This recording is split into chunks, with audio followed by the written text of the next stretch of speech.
মাছ, মাংস, এমনকি পেঁয়াজ বা রসুন বাদেও কিছু রান্না হয়। অবশ্যই আপনারা জানেন এগুলোকে নিরামিষ বলে। তো নর্মালি আমার খাবারের তালিকায় সবসময় মাছ, মাংস, মশলা এগুলো তো থাকেই। তো কয়েকদিন ধরে একটু ইচ্ছা করতেছিল যে নিরামিষ খাবার খাবো, তাই চলে গেলাম আজকে একটা নিরামিষ রেস্টুরেন্টে। তাহলে চলেন দেখে নিই। কাচ্চি খাচ্ছি, গরুর মাংস খাচ্ছি, মুরগির মাংস খাচ্ছি, তেহারি খাচ্ছি, সবই খাচ্ছি, কিন্তু কয়েকদিন যাবত আমার একটা জিনিস খাওয়ার খুব ইচ্ছা করতেছে। সেটা হচ্ছে একেবারে শাকাহারি, মানে একেবারে ভেজিটেরিয়ান খাবার। এখন ভেজিটেরিয়ান খাবারের অপশন ঢাকার ভিতরে কিন্তু খুব যে বেশি আছে তা কিন্তু না। মানে ভেজিটেরিয়ান বলতে কিন্তু যে সকালের নাস্তা ডাল ভাজি ওইটা না, মানে ফুল কোর্স। এখন আমি একটা খোঁজ পাইছি, সেটা হচ্ছে যে আমাদের মেরুল বাড্ডার দিকে, এইদিকে নাকি একটা ভেজিটেরিয়ান রেস্টুরেন্ট আছে। যদি আজকে একটা কিক পাওয়া যায় ভেজিটেরিয়ান খাবারে, ইনশাল্লাহ এটার একটা সিরিজ করবো ইনশাল্লাহ, 5টা বা 6টা ভিডিওর, যে ঢাকা শহরের কোথায় কোথায় ভেজিটেরিয়ান খাবার পাওয়া যায়। ফুল রেস্টুরেন্টের ফুল ভেজিটেরিয়ান খাবার, শুধু ওরা ওইগুলাই সার্ভ করে। তাহলে চলেন, লেটস গো। খিলগাঁও থেকে রওনা দিলাম মধ্য বাড্ডার উদ্দেশ্যে। লাস্ট 2 দিন কিন্তু আমি খুব চেষ্টা করছি যে আমি নিরামিষের রেস্টুরেন্টে যাব, কিন্তু যাওয়া হয় নাই অবশ্যই বৃষ্টির কারণে। তো আজকে একটু সুযোগ পেয়ে এই রেস্টুরেন্টে যাওয়ার পেছনে কারণ হচ্ছে এটা আমার বাসা থেকে কিছুটা কাছে। তো যদিও আপনারা দেখতেছেন যে আমি এখন এই জহুরুল ইসলাম সিটির ভিতর দিয়ে ঢুকতেছি, মানে চিন্তা করছিলাম যে ইস্ট ওয়েস্টের পিছন দিয়ে যদি আমি চলে যাই তাহলে হয়তো রাস্তা কিছুটা কাছে হবে, কিন্তু ভয়ঙ্কর বাজে রাস্তা। এই রাস্তাটা আপনারা কখনোই নিয়েন না। আপনারা অবশ্যই ওই মধ্য বাড্ডার যে মেইন রোডটা, সেই রোডটা নিয়েন, তাহলে ইজি হবে আপনাদের জন্য মধ্য বাড্ডার নিমতলা রেস্টুরেন্টে যাইতে। আমি গুগল ম্যাপের যে লিঙ্কটা সেটা ডেসক্রিপশন বক্সে দিয়ে দিচ্ছি। তো এই হচ্ছে গোপালস, মানে ভেজিটেরিয়ান রেস্টুরেন্ট। রেস্টুরেন্টের সামনেই লেখা আছে পিওর ভেজিটেরিয়ান। আর রেস্টুরেন্টে যখন আপনি ঢুকবেন অবশ্যই আপনাকে জুতা খুলে ঢুকতে হবে, মানে আপনারা কেউই এর ভিতরে জুতা নিয়ে ঢুকতে পারবেন না। বিষয়টা আমার কাছে বেশ ইউনিক আর ইন্টারেস্টিং লাগছে, এক কথায় ভালো লাগছে। আর রেস্টুরেন্টের চেহারা বলতে গেলে কি, ওই ছোটখাটো একটা ফাস্টফুডের মতো দেখা যাচ্ছিল। 3-4টা টেবিল সোফা সেট দিয়ে সাজানো। কি বললেন জানি আছে? সয়াবিন রসা, আলু পটলের ডালনা, আর হচ্ছে কি বুটের ডাল, আমের চাটনি, পায়েস। তাহলে একটা কাজ করেন ভাইয়া, লুচি কত করে? লুচি 10 টাকা করে। সয়াবিন রসা কত করে? সয়াবিন রসা হচ্ছে 80 টাকা। আর ডালনা 60 টাকা। আর আরেকটা কি বললেন? বুটের ডাল কত? 30 টাকা। আর চাটনি 30, পায়েস 30। তাহলে এই 5টাই দিয়ে দেন, আর সাথে 2টা লুচি দেন আর ভাত দেন। এদের আর একটা বেশ স্পেশাল আইটেম বলেছিল, সেটা হচ্ছে পনির মশলা কারি। ওই পনির মশলা কারিটা হচ্ছে তাদের বেলা 2টার সময় মোটামুটি সোল্ড আউট হয়ে যায়। উনি বললো যে ওইটা নাকি খুব স্পেশাল, কিন্তু আমাদের নসিবে নাই, সো ওইটা আজকে খাইতে পারতেছি না। যেই 5টা আছে সেই 5টা এখন খাবো।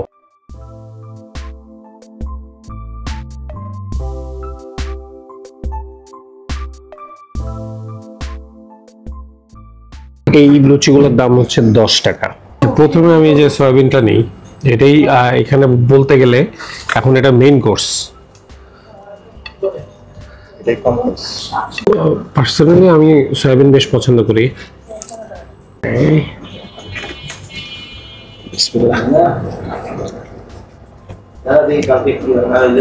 ও ওয়াও, ও বাবা, চমৎকার,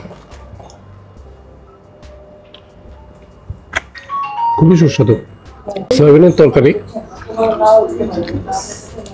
খুবই মজা, মানে এটা তারাই এমন ভাবে রান্না করছে মনে হচ্ছে যে মাংস খাচ্ছি, যে কোনো টাইপের একটা মিট আমি খাচ্ছি, এবং স্বাদটা খুবই সুস্বাদু। আর এটা হচ্ছে পটলের ডালনা, আলু পটলের ডালনা। আচ্ছা, একটু পটল আর এই হচ্ছে আলু, আলু দিয়ে একটু ঝোল দিয়ে এদের রান্না না আসলে মজা। মানে ব্যাপারটা হচ্ছে যে এটা খাইলে এগুলা, মানে আমি যে 2টা জিনিস অ্যাটলিস্ট এখন পর্যন্ত খাচ্ছি, পটলের ডালনা এবং সয়াবিনটা, এগুলা খায় ভাতটা ভেরি ইজিলি খাওয়া যাবে। মানে আপনি যদি হঠাৎ একবেলা দেখা যাচ্ছে যে মিট বা আমিষ আপনি খাবেন না, আপনি নিরামিষ জাতীয় কিছু খাবেন। আমরা বাসায় খাই না, আমরা কিন্তু বাসায় মাঝে মাঝেই খাই, যে একদম আমিষ আজকে খাবো না, আমি একদম পুরো নিরামিষ সবজি টবজি দিয়ে খাওয়া দাওয়া করবো আজকে, খুব ইজিলি খেতে পারবেন। হচ্ছে মুগ ডাল। এদের আবার একটা আচার আছে, এই হচ্ছে এদের আচার, এটা হচ্ছে আমের আচার। আচ্ছা দিয়া দিচ্ছি। মানে something like আপনি এই সয়াটা নিলেন, এখানেই নিচ্ছি, আপনি একটু টেস্টটা চাই, ও সেই মজার আচার। আপনাদের যদি এরকম শাকাহারি বা নিরামিষ খাবার যদি কোথাও যদি খুব ভালো নলেজ থাকে যে এখানে খুব ভালো পাওয়া যায়, তাহলে অবশ্যই জানাইতে পারেন। এই যে নিলেন, আর সামান্য একটু এখান থেকে একটু আচারের একটা ফ্লেভার আমি যদি অ্যাড করি,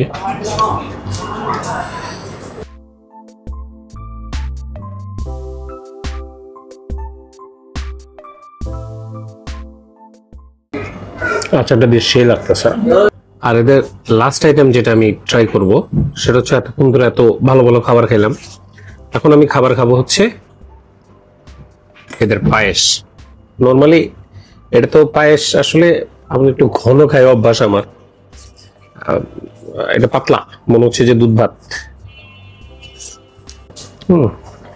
মজা, এই পায়েস ভেরি নাইস, খুব মজা লাগলো। আর তাদের আর একটা বেশ স্পেশাল আইটেম আছে, সেটা হচ্ছে যে পনির মোগলাই। পনির মোগলাইটা হচ্ছে 60 টাকা।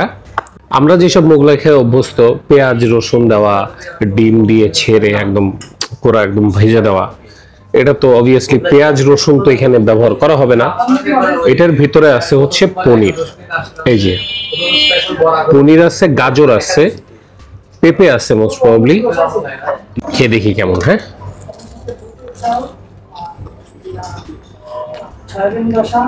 সস দিয়ে মজা লাগছে। আচ্ছা, মোগলাইটা মজা লাগছে আমার কাছে, বাট হ্যাঁ অবভিয়াসলি আমি যে মোগলাইটা সবসময়, যেমন আজকেও যেটা খাই আসছে, এই ভিডিও করার আগেও আমি 1 পিস এরকম 6 পিস মোগলাই খাই আসছি। আমি যদি সেটার সাথে বা আমার চিরাচরিত মানে আমার সবসময় পরিচিত যে মোগলাই, সেটার সাথে যদি আমি কম্পেয়ার করি, তাহলে আমি আসলে ওইভাবে আমি কম্পেয়ার করতে পারবো না। বাট পনিরের ফ্লেভারটা আমি পাচ্ছি, ওভারঅল নাইস, গুড, খারাপ না। এখানে একটা ইন্টারেস্টিং বিষয় বলি, এই যে সসটা আপনারা দেখতেছেন, এই সসটাও কিন্তু মানে আমাদের যে অর্ডিনারি বা বোতলের সস বা ওইরকম টাইপের না।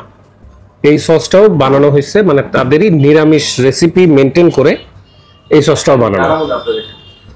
সো যারা একদম শতভাগ নিরামিষ খুঁজতেছেন, তারা গোপালসে আসতে পারেন। এখানে আবার একটা ব্যাপার আছে যে শতভাগ যে বলে দিলাম, আমি তো তাদের কিচেনে যাইনি, তারপরেও এখানে এলাকার লোকজন আসতেছে, পিওর ভেজিটেরিয়ান যারা, তারাই আসতেছে দেখতেছি। মজা।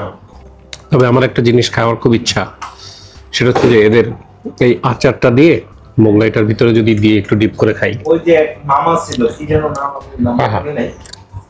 সস দরকার নেই, আচার দিয়ে মজা লাগে। বললেন আমার একটু ভেরি নাইস, ভেরি গুড। তো খাওয়া দাওয়া শেষ করে ফেরার পথে ইস্ট ওয়েস্টের উল্টা পাশে একটা মিষ্টির দোকান পাইলাম, সেখানে একটা মিষ্টি খাবো, আর তারপরে 1-1.5 মিনিটের আপনাদের সাথে একটু গল্প আছে। তো ইস্ট ওয়েস্ট ইউনিভার্সিটি ঠিক উল্টা পাশেই এই আমলের দোকানটা দেখলাম যাওয়ার পথে আর কি, তো দেখে একটু মিষ্টি খাইতে ইচ্ছা করলো। যাওয়ার সময় দেখে ফেলছি দোকান, এখন খাইতে ইচ্ছা করতেছে। আমার কি দোষ, আমিও মানুষ। স্যারে এই যে কত মিষ্টি, আফলাতুন, হালুয়া, তারপরে মাওয়া লাড্ডু, তারপরে হচ্ছে কাশ্মীর লাড্ডু আছে, এখানে পিস্তাশিও রোল আছে, এখানে এসপি বাকলাভা আছে, সর রোল আছে। উফ, এখন মিষ্টি হিসাবে এই পিস্তাশিও রোল, তারপরে হাড়ি ভাঙা মিষ্টি, মতিচুরের লাড্ডু, আর নিছিলাম হচ্ছে বাকলাভা। কিন্তু একদম জেনুইনলি একটা কথা বলি যে এই পিস্তাশিও রোলই বলেন আর বাকলাভা বলেন, এইগুলো আমার না খুব যে একটা বেশি ভালো লাগছে তা না। আর ভালো লাগার মধ্যে লাগছে হচ্ছে এদের মতিচুরের লাড্ডুটা আমার কাছে বেশ ভালো লাগছে, বেশ ভালো মানে আমার কাছে টিপটপই লাগছে।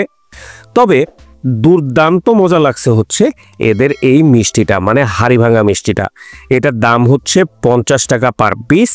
আমি আপনাদের বলবো, যদি আপনার এক্সেসের ভিতরে থাকে, যদি কাছাকাছি এই দোকানটা পেয়ে যান, এদের এই হাড়ি ভাঙা মিষ্টিটা একবার খায় দেখেন।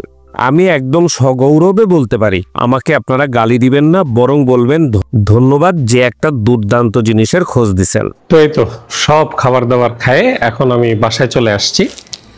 এখন ছোট্ট দু একটা কথা বলি, সেটা হচ্ছে যে খাবার আমার কাছে ভালো লাগছে গোপালসের। এই টাইপের রেস্টুরেন্ট আমার জন্য এটা প্রথম ছিল। অ্যাটমসফিয়ারের কিছু একটা বিষয় ছিল, যে বিষয়টা হয়তো ওইটার সাথে আমি অতটা বেশি কানেক্টেড না, বা ওই টাইপের মানে এই ধরনের অ্যাটমসফিয়ারের ভিতরে খাওয়ার অভিজ্ঞতা আমার নাই, এর জন্য হয়তো একটু উইয়ার্ড লাগছে। তাছাড়া জেনুইন যদি শুধুমাত্র খাবারের কথাটা বলি, খাবার বেশ সুস্বাদু ছিল। আর তার চেয়ে বড় কথা, এরা কিন্তু বেশ পরিষ্কার লাগছে আমার কাছে, মানে রেস্টুরেন্টের টোটাল যে একটা ভাইব ছিল, বেশ পরিষ্কার লাগছে।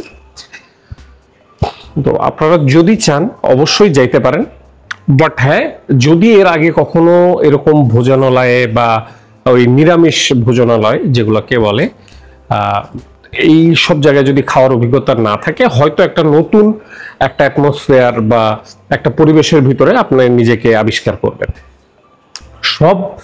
সব নিরামিষ রেস্টুরেন্টগুলো এরকম কিনা তা আমি জানি না, সো এটার জন্যই আমার আগ্রহটা আরো বেশি বাড়ছে যে আমি আরো 2-4টাতে যাব। এন্ড অফ দ্য ডে খাবার খুবই ভালো, খাবারের জন্য থামস আপ। তাহলে আজকে এই ভিডিওটা এই পর্যন্তই শেষ করি। ভালো থাকবেন, সুস্থ থাকবেন। ভিডিওটা লাইক, কমেন্ট, শেয়ার সবকিছু করে দিন। আর ইউটিউবে যদি দেখে থাকেন তাহলে সাবস্ক্রাইব, আর ফেসবুকে দেখে থাকলে ফলো করে দিন। আল্লাহ হাফেজ।